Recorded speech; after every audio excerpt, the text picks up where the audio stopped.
MLC Addanki Dayakar ఉన్నారు, మాట్లాడదాం. మొదటగా అద్దెంకి దయాకర్ గారు congratulation. Thank you brother, thank you. MLC అయ్యారు, చాలా కళలు అన్నారు, చాలా చేస్తా ఉన్నారు. ఏం చేయబోతారు ఎమ్మెల్సీగా మొదటిసారి? ప్రభుత్వం యొక్క పథకాలను తెర మీదకి తీసుకురావడం, ప్రభుత్వానికి ప్రజలకు మధ్యన వారధిగా ఉండడం. అయితే మొదటగా ప్రజా ఉద్యమకారునిగా ఉన్నా కాబట్టి ప్రజా అంశాలన్నిటి కూడా ప్రభుత్వానికి తీసుకుపోవడానికి మంచి ప్రయత్నం చేస్తా. అన్నిటికంటే ముఖ్యంగా రాష్ట్రంలో జరుగుతున్న ప్రభుత్వ వ్యతిరేక ప్రతిపక్షాల కార్యాచరణను మరింత సీరియస్గా మేము ఎదుర్కోబోతున్నాం.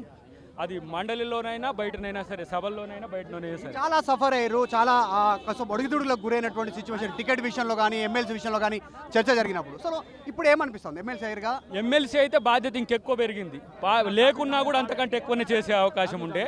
కాబట్టి ఇప్పుడు మరింత పెరిగింది. ముఖ్యమంత్రి గారు నా మీద పెట్టిన ఏదైతే బాధ్యత ఉందో దాన్ని నిర్వర్తిస్తూనే పార్టీని కూడా డెఫినెట్గా మేము పార్టీ ఫస్ట్, తర్వాత గవర్నమెంట్ కాపాడుకుంటూ మళ్ళొక్కసారి అధికారంలోకి ఎట్లా తీసుకురావాలనే ఉద్దేశంతో ప్రయత్నం చేస్తాము. ఇప్పుడు ఉమ్మడి జిల్లా ఖమ్మం జిల్లా తర్వాత ఉమ్మడి జిల్లా నల్గొండ జిల్లాకు సంబంధించి వార్తలు ఎక్కువ వినిపిస్తూ ఉన్నటువంటి పరిస్థితి. నాయకత్వం ఎక్కువ ఉంది, అక్కడ వాయిస్ ఎక్కువ ఉంది.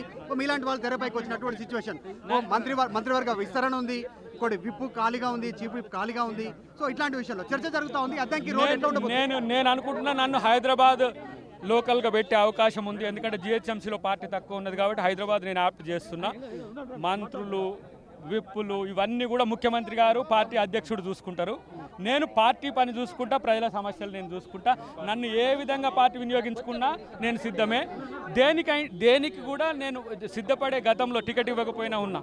ఇప్పుడు ఏదైనా సరే పదవి వస్తే దాన్ని తీసుకోవడానికి ఏం ప్రాబ్లం లేదు, ఇవ్వకపోయినా దాన్ని పని చేయడం మాత్రం సిన్సియర్గా చేస్తాను. కాంగ్రెస్ పార్టీ నాయకుడి కంటే కూడా ఎక్కువగా అద్దంకి దయాకర్కి ఉద్యమ నాయకుడిగా పేరుంది.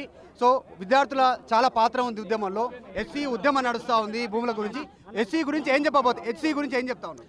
ఎస్సీ విషయంలో ముఖ్యమంత్రి గారు ఈ రోజు రేపట్లో మంచి నిర్ణయం తీసుకుంటారు. విద్యార్థులు ఏమి వీళ్ళ గాయాల పడకుంటుండండి, మంచిగా జరుగుతుంది. తర్వాత విద్యార్థి ఉద్యమ నాయకులు కూడా, ఎవరైతే విద్యార్థి ఉద్యమ నాయకులు ఉంటారో వాళ్ళు కూడా మీరు ఎలాంటి భయాలకు, ఎలాంటి ఒత్తిళ్లకు లోను కాండి ముఖ్యమంత్రి గారు కన్సర్న్తో ఉన్నారు.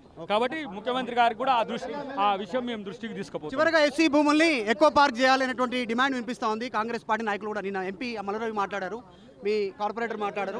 ఎస్సీ అక్కడ వద్దు, తరలించాలి, మొత్తం ఎక్కువ పార్క్ చేయాలి అనేటువంటి స్టేట్మెంట్. నిజంగా ఎస్సీని తరలిస్తారా? సుప్రీంకోర్టు ఈ రోజు డైరెక్షన్స్ ఇస్తుంది.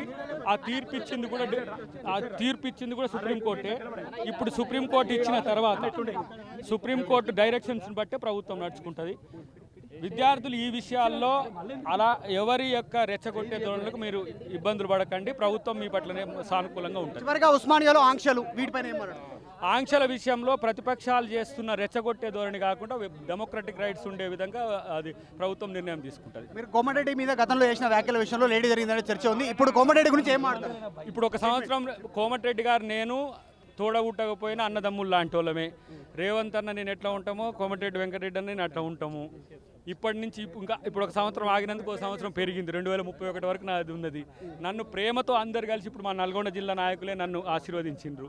డెఫినెట్గా వాళ్ళ ఆశీర్వాదంతో, ముఖ్యమంత్రి గారి యొక్క డైరెక్షన్స్ డెఫినెట్గా మంచి నాయకుడిగా పేరు తెచ్చుకునే ప్రయత్నం చేస్తాం. చివరిగా అద్దంకి దయాకర్ గారు చెప్తా ఉన్నటువంటి సిచ్యువేషన్, మొదటిసారి ఎమ్మెల్సీ అయ్యాను కాబట్టి ప్రభుత్వ పథకాలను తీసుకెళ్తానటువంటి మొదటి స్టేట్మెంట్ నాది.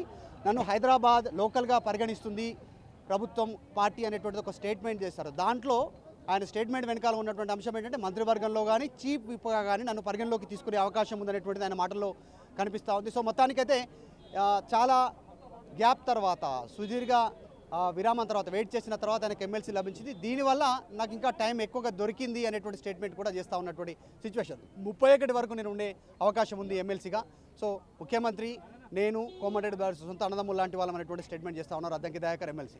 ప్రపంచంలో ఏ మూల ఏ క్షణం ఏం జరుగుతుందో వేగంగా తెలుసుకోవడానికి తొలి వెలుగు వాట్సాప్ ఛానల్ని ఫాలో చేయండి.